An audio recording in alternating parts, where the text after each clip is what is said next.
to Advertisers Watching Ads. My name is Tom Ollerton. I'm the founder of Automated Creative, and this is a weekly show where brands watch other brands' ads and have a discussion about them to decide who wins Ad of the Week. And this week is pretty special. It's a TikTok special. We're going to be discussing work from Beats by Dre, Bugles, and the Uffizi Gallery.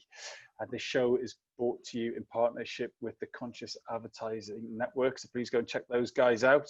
So let's meet this week's guests.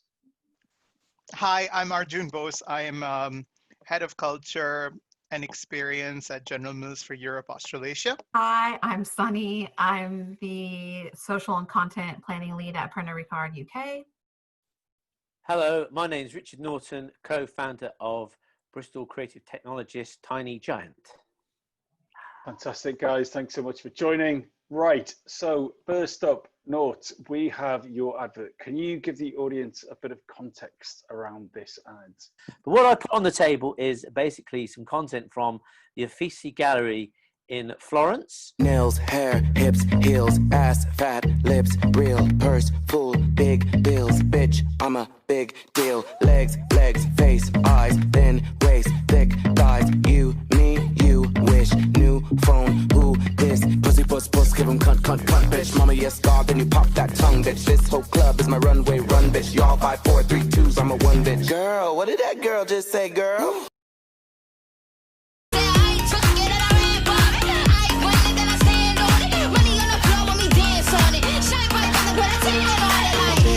I'm a boss, I'm a bitch and a boss, I'ma shine like glass, I'm a bitch, I'm a boss, I'm a bitch and a boss. So Richard, why did you share that ad with us? Coming from the sort of place where my own business comes from, the idea of trying to get people to do something pioneering, to do things that are unexpected. To me, what I love about it is the fact that, you know, there's this, what would possibly be a crusty, fusty, dusty art gallery, albeit with all this amazing art. And they've come into this social media arena where some might think, well, what are they doing there? Why are they in that? And they've taken all the kind of qualities of what TikTok can offer in terms of obviously the music and the way you can edit it.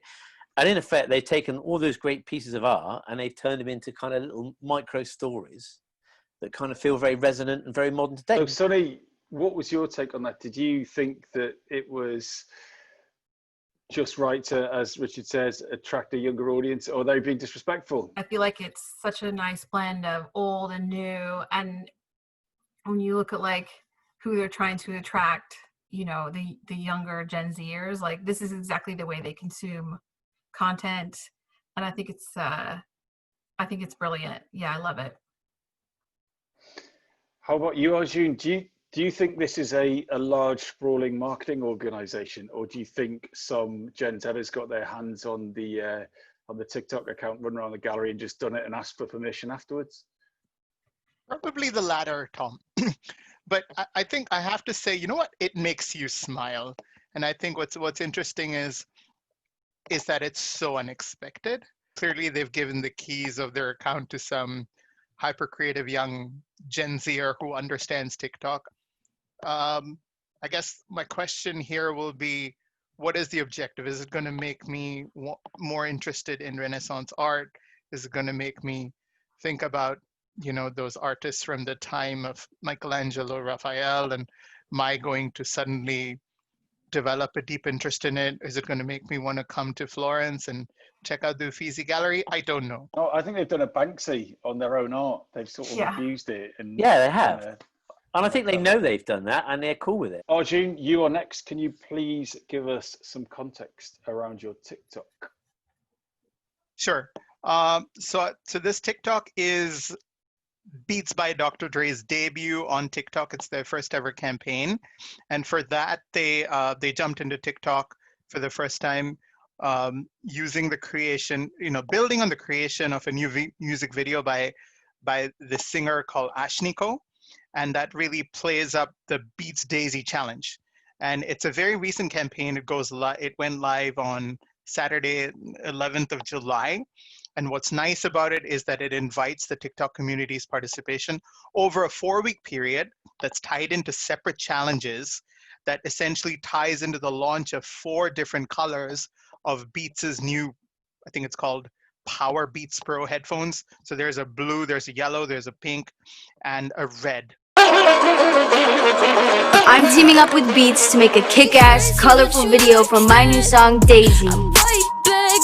It's gonna feature all the new beautiful Power Beats Pro summer colors, as well as some of your pretty faces. So if you wanna be in my video, check out the challenge and be sure to show me your true colors.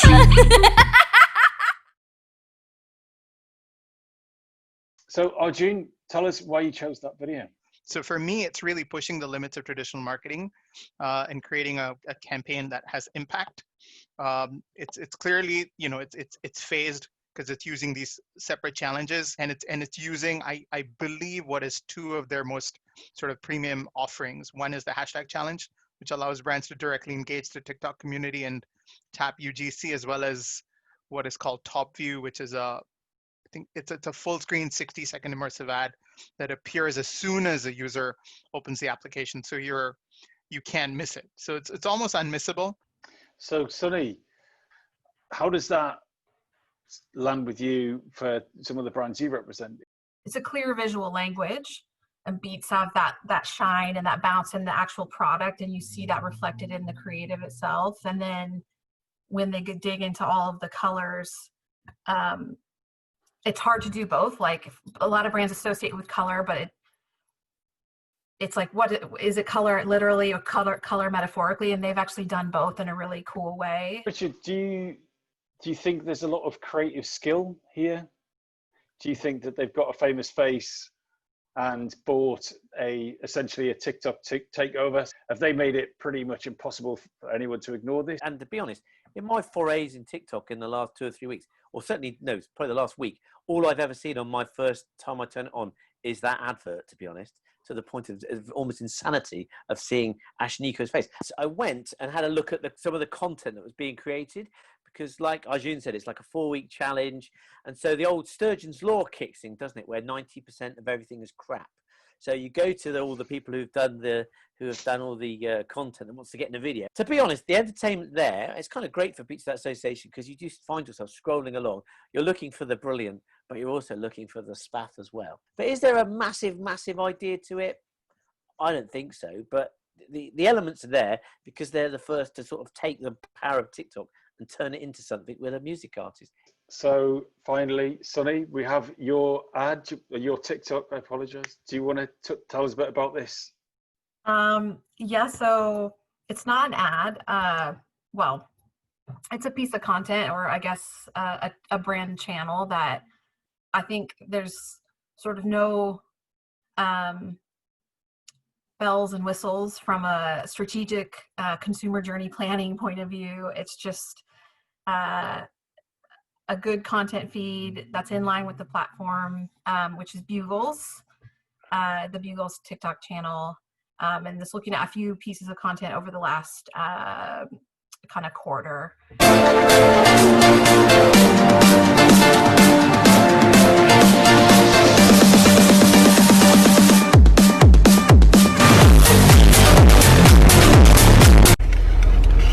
Huh? What? Oh. Okay. Sunny, tell us what we're seeing there to help us understand a bit more about these crazy card makers.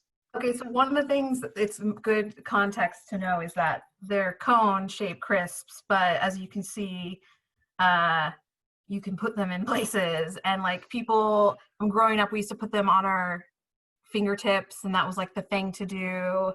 And I think, like most, you know, from a crisp point of view, you're a crisp company, like, you know, you have your crisp in a bowl and that's how you shoot it, and it's on a table and it's a flat lay and all of that. But like, they're actually not just in this, what I'm showing you now, but like as a brand, they kind of said, oh, we noticed that people are putting on their fingers, and then just like dive into that and start creating content off the back of that. So they're really like, it's super playful. And with these two in particular, it's like I said, I mean, I know how it is, like when a new platform launches, and as a brand, it's like, what kind of ROI is there going to be? What about brand safety? You know, you have these sort of myriad of like things that you kind of evaluate until you launch. But I feel like they just kind of jumped in and were like, let's do this and let's like really understand what's happening on the platform. And it's lo-fi, like there's no production value whatsoever. And for me, that shows a brand who really understands how the Gen Z are kind of reinventing the web. Just on the Croc one, like hey, look, I'm prepared. Wow! Oh my god! Oh my god! But we'll come to that. It's like, it's classic content planning, right? Like what's happening in the cultural dialogue and how do we as a brand have something to say about it? And like Crocs are like one of the biggest drivers of conversation in TikTok. Like they do a ton of stuff like around challenges, and the fact that they posted that with how to like have fun with geeking out a pair of Crocs with Bugles, I think is just really smart and clever, and like tapping into like a cultural moment. So Arjun, do you agree with Sunny that this is Gen Z reinventing the web, or are we just seeing what we saw on Snapchat about 5, 6, 7 years ago, and then kind of before that Twitter to a degree? I'll try to be as unbiased as I can here, but what I will say and what I do like about what they've done is they've focused on the unpolished, relatable type of content that we know Gen Z love. Is it the most outstanding TikTok content that you'll find on the web? One can argue and say probably not. Is it doing a great job in keeping brand relevancy with that audience and sort of staying true to its core playful nature? I would say yes. So guys, unfortunately, we are at the end of the episode, which leaves us in the tantalizing position of having to decide which is ad of the week. Can I have a hands up for the Uffizi Gallery? Well, I'm gonna go, now. Right, well, that's it. Guys, thank you so much. Thanks for joining. Check out the Conscious Advertising Network if you have a chance, and we will see you next week on Advertisers Watching Ads.